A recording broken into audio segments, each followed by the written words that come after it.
dahil yung battery niya siguro hindi na nagkakarga ng mabuti o mahina, nirereklamo ng may-ari mahina daw. So ngayon ang gagawin natin diyan, pinadadirect na lang niya sa 220 kung pwede daw.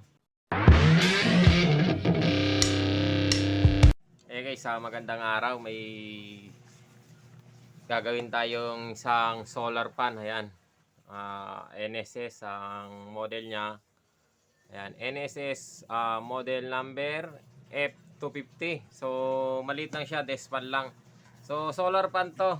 Ito yung ni-repair natin kung natatandaan nyo sa mga nakaraang video natin na nasira yung 1, 2, 3 niya. So ayaw umandar. Ngayon, ang ginawa natin, nilagyan natin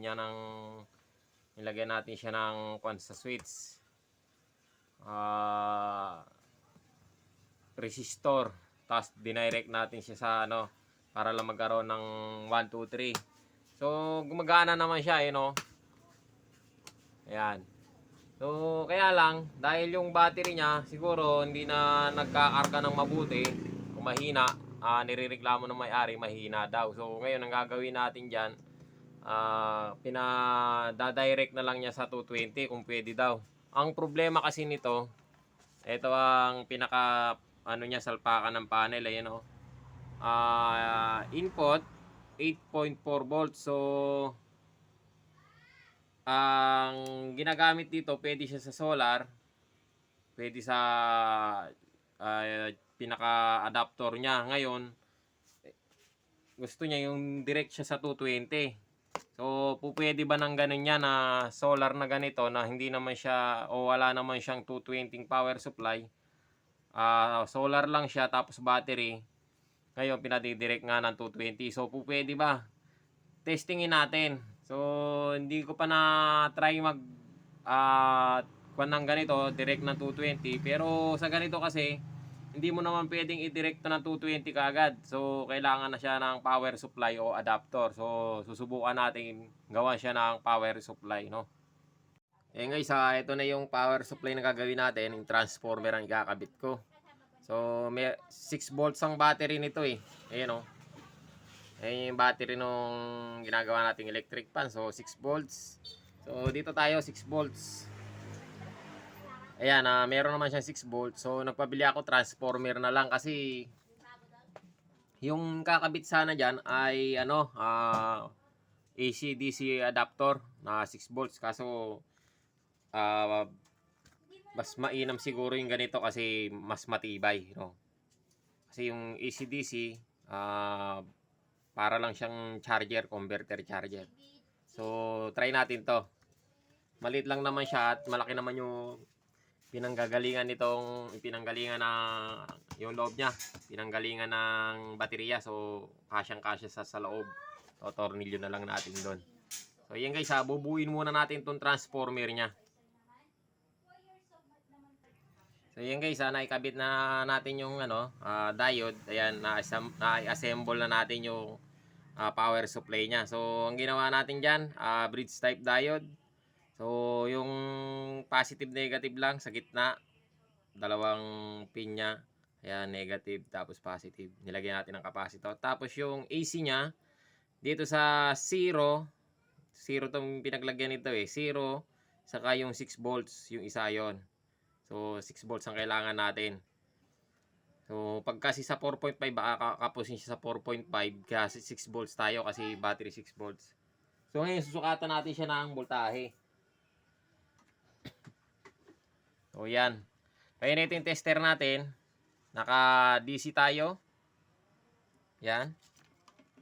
So sukat tayo DC.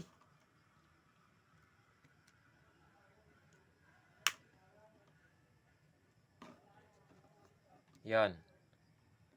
Dito tayo sa may diode, Nakikita So dito, tutukan natin ng tester yung sa capacitor niya.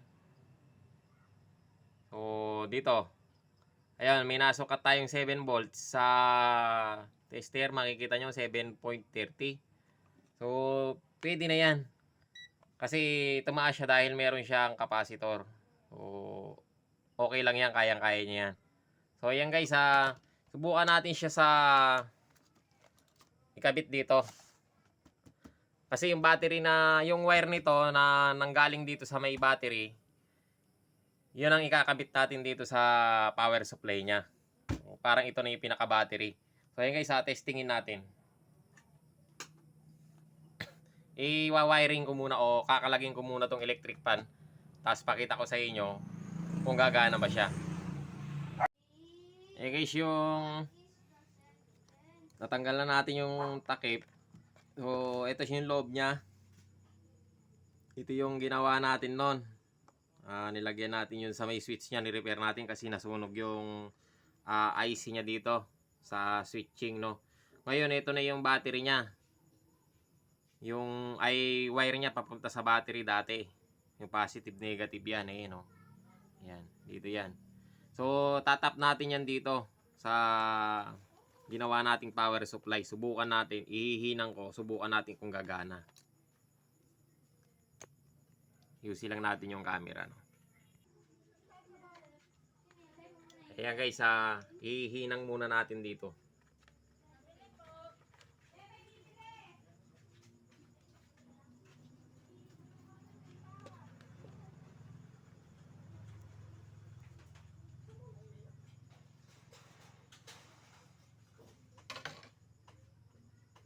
Yan, naihinang ko na, no. Testingin natin.